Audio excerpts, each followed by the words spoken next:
I think there is a possibility of a deal before the end of the month, and obviously everybody would like to see that sooner rather than later, because of course we have EU leaders meeting later on this week, and certainly I think everybody would like to be in a position where they could approve an agreement.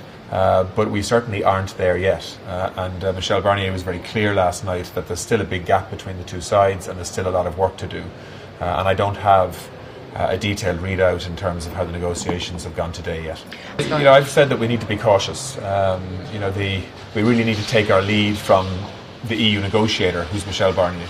And so while I think everybody hopes that it's possible to get a deal done sooner rather than later, I think we have to rely on Michel Barnier and his team to work as quickly as they can, but the most important thing is we get the right outcome here.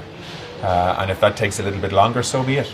All I can say is that the EU approach has been consistent and will continue to be consistent. So, the UK needs to move to facilitate an agreement, in my view. And I think if they do, they'll get a very generous response from the EU side and from an Irish perspective too. We all want a deal. And I think there is an understanding as to what that deal can look like by those involved in the negotiation. But actually getting the technical language and legal language right that stands up to being an international treaty, which is what this will need to be, is a real challenge.